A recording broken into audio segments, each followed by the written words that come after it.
नमस्कार दोस्तों, स्वागत है आपका मेरे चैनल भक्ति की शक्ति में। आज हम बात करेंगे भगवान राम और रामायण। आज हम बात करेंगे भगवान राम और रावण के युद्ध के समय की। जी हाँ, आखिर क्या हुआ था जब भगवान राम और रावण का युद्ध चल रहा था। एक ऐसी स्थिति आ गई थी जब भगवान राम ये युद्ध हारने की कगार पर आ गए थे। आखिर वहाँ भी उन्हें याद आए भगवान हनुमान। जी हाँ, आखिर कैसे हनुमान ने मदद की भगवान राम की उस युद्ध को जिताने में। तो चलिए आज वही कहानी आपको सुना देते हैं। तो नाम लेके शुरू करते हैं आज की कहानी का पाठ। तो नाम लीजिए, जय श्री राम, जय श्री राम, जय श्री राम। जब रावण ने देखा कि हमारी पराजय निश्चित है तो उसने 1000 अमर राक्षसों को बुलाकर रणभूमि में भेजने का आदेश दे दिया। जी हाँ, देखिए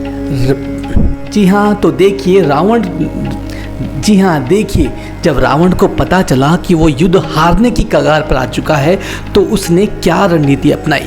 उसने 1000 अमर राक्षसों को बुलाकर रणभूमि में भेज दिया।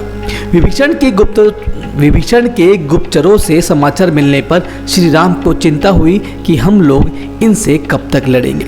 सीता का उद्धार और विभीषण का रास्ता तिलक कैसे होगा, क्योंकि युद्ध की समाप्ति असंभव है।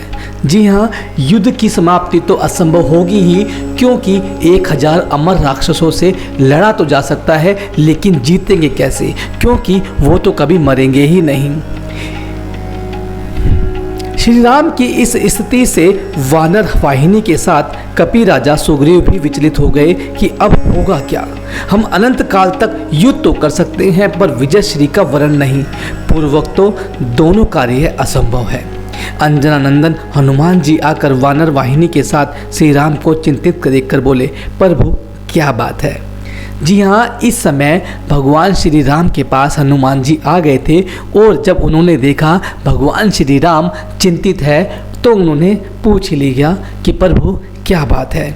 श्री राम के संकेत से विभीषण जी ने सारी बात बतलाई। अब विजय असंभव है। पवन पुत्र ने कहा, असंभव को संभव और संभव को असंभव कर देने का नाम ही तो हनुमान है। प्रभु आप केवल मुझे आज्ञा दीजिए, मैं अकेले ही जाकर रावण की अमर सेना को नष्ट कर दूंगा। परंतु कैसे हनुमान, वे तो अमर हैं। भगवान श्री राम जी ने उनसे पूछा, प्रभु आप इसकी चिंता ना करें, बस सेवक पर विश्वास करें। हनुमान बोले। उधर रावण ने चलते समय राक्षसों से कहा था कि वहाँ हनुमान नाम का एक वानर है, उससे जरा बचकर रहना और सावधान रहना। एकाकी हनुमान जी को रणभूमि में देखकर राक्षसों ने पूछा, तुम कौन हो? क्या हम लोगों को देखकर भय नहीं लगता जो अकेले रणभूमि में चले आए? मारुति बोले, क्यों? आते समय राक्षस राजा रावण ने तुम लोगों को कुछ संकेत नहीं दिया था कि जो मेरे समक्ष निर्भय खड़े हो? निशाचरों को समझते देर न लगी कि ये महाबली हनुमान ही हैं। फिर भी वे सोचे, तो भी क्या, हम अमर हैं, हमारा ये क्या बिगाड़ देंगे। भयंकर युद्ध आरंभ हो गया। पवन पुत्र की मार से राक्षसी रणभूमि में ढेर होने लगे। चौथाई सेना बची थी कि पीछे से आवाज आई, हनुमान हम लोग अमर हैं, हमें जीतना असंभव है। अतः अपने स्वामी के साथ लंका से लौट जाओ, इसी में तुम सबका कल्याण है। जी हाँ, उन्हीं में से एक राक्षस ने भगवान हनुमान जी से ये बात कही कि हम तो अमर हैं और तुम लोग लौट जाओ, क्योंकि हमारा कभी अंत नहीं हो सकता। तो हनुमान जी ने कहा, लौटूंगा अवश्य, पर तुम्हारे कहने से नहीं, अपितु अपनी इच्छा से। हाँ, तुम सब मिलकर आक्रमण करो, फिर मेरा बल देखो और रावण को जाकर बताना। राक्षसों ने जैसे ही एक साथ मिलकर हनुमान जी पर आक्रमण करना चाहा, वैसे ही पवन पुत्र ने उन सबको अपनी पूंछ पे लपेटकर ऊपर आकाश में फेंक दिया। जी हाँ, अब देखना है कि पवन पुत्र हनुमान जी ने उन्हें अपने पूंछ में लपेटकर कहाँ फेंका। तो वे सब पृथ्वी की गुरुत्वाकर्षण शक्ति जहाँ तक है वहाँ से भी ऊपर चले गए और चले ही जा रहे थे। चले मग जात सूखी गए गात। उनका शरीर सूख गया, अमर होने के कारण मर सकते नहीं। अंततः रावण को गाली देते हुए और कष्ट के कारण अपनी अमरता को कोसते हुए अभी भी पृथ्वीलोक से बाहर जा ही रहे थे। उधर हनुमान जी ने आकर प्रभु के चरणों में शीश झुकाया।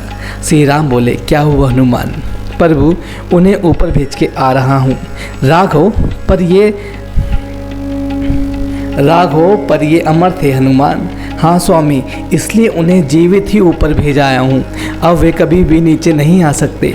रावण को अब आप शीघ्र ऊपर भेजने की कृपा करें, जिससे माता जानकी का आपसे मिलन हो और महाराज विभीषण का राजसिंहासन हो सके।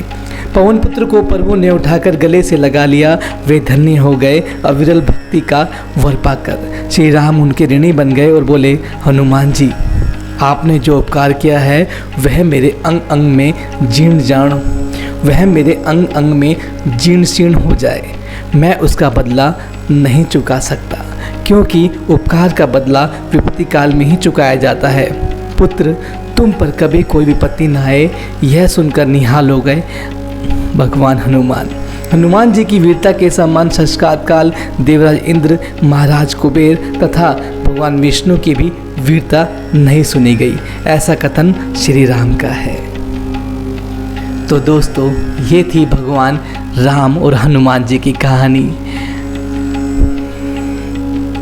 आपने ये तो सुना है कि भगवान श्री राम और रावण का युद्ध हुआ था, लेकिन उस युद्ध में क्या क्या हुआ था वो सारी बातें हम लोगों को भी पूर्ण रूप से नहीं पता है। ऐसे ही धर्म और कर्म की कहानियाँ सुनने के लिए आप मेरे चैनल पर हमेशा बने रहें। अगर आप भी मेरी तरह भगवान श्री राम के भक्त हैं तो चैनल को सब्सक्राइब जरूर करें।